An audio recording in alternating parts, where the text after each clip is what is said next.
నమస్తే అండి. భారతీయులకు శుభవార్త. ఐఎస్ఎస్ యాత్రకు ప్రధాన వ్యోమగామిగా శుభాంశు శుక్లాను ఎంపిక చేశారు.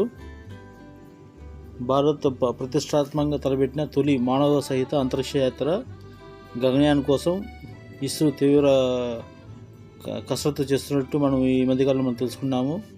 ఈ మిషన్ 2025లో చేపట్టాల్సి ఉంది.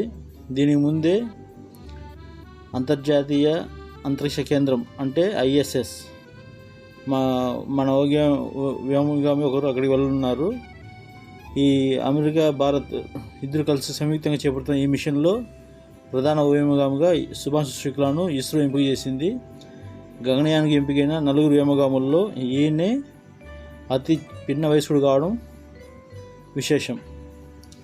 ఇస్రో చేపడుతున్న హ్యూమన్ స్పేస్ ఫ్లైట్ సెంటర్ కోసం అమెరికాకు చెందిన యాక్సియం స్పేస్తో ఒప్పందం చేస్తున్నట్లు తెలిసింది. ఇందుకోసం ప్రధాన వ్యోమగామిగా శుక్లాను ఎంపిక చేసిన ఇస్రో బ్యాకప్గా గ్రూప్ కెప్టెన్ ప్రశాంత్ బాలకృష్ణ నాయర్ని కూడా ఎంచుకుంది. ఏదైనా ప్రమాదం లేదా అనివార్య కారణాల వల్ల ప్రధాన వ్యోమగామి వెళ్ళలేకపోతే ఆయన స్థానంలో బ్యాకప్గా ఉన్న వ్యక్తిని పంపిస్తారు. ఆగస్టు తొలివారంలోనే వీరికి శిక్షణ మొదలవుతుందని ఇస్రో తెలిపింది. ఈ శుభాంశు శుక్లా గురించి మనం తెలుసుకోవాలని ఉంటే 1985లో యూపీలోని లక్నోలో శుభాంశు శుక్లా గారు జన్మించారు. 2006లో జూన్లో ఫైటర్ విమానాల పైలట్గా చేరారు. దాదాపు 2000 గంటల గగన విహార అనుభవం సాధించారు. గగనయానికి ఎంపికైన ఈయన ఇప్పటికే రష్యాలో శిక్షణ కూడా పూర్తి చేసుకున్నారు.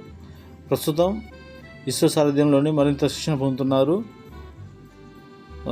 Wish you very best of luck Shubhanshu Shukla గారు. మీరు మరిన్ని విజయాలు చేకూర్చి భారతదేశాన్ని మరింత ఉన్నత స్థాయిలో ఉంచుతారని ఆశిస్తున్నాము. వచ్చే ఏడాది చేపట్టనున్న గగనయాత్రకు ఎంపికైన 4 వ్యోమగాముల పేర్లను ఇస్రో ఇదివరకే ప్రకటించింది. భారత వాయుసేనకు సంబంధించిన గ్రూప్ కెప్టెన్లు ప్రశాంత్ బాలకృష్ణ నాయర్, అంగద్ ప్రతాప్, అజిత్ కృష్ణన్, వింగ్ కమాండర్ శుభాంశు శుక్లా వ్యోమనౌకలో ప్రదర్శనలోకి వెళ్ళనున్నారు. భారత నేల నుంచి స్వదేశీ వ్యోమనౌకలో అంతరిక్షంలోకి వెళ్ళనున్న మొదటి భారతీయ బృందంగా వీరు ఘనత దక్కించుకోనున్నారు. ఈ వీడియో మీకు నచ్చినట్లయితే లైక్ చేయండి, కామెంట్ చేయండి, షేర్ చేయండి, సబ్స్క్రైబ్ చేయండి. Thanks for watching.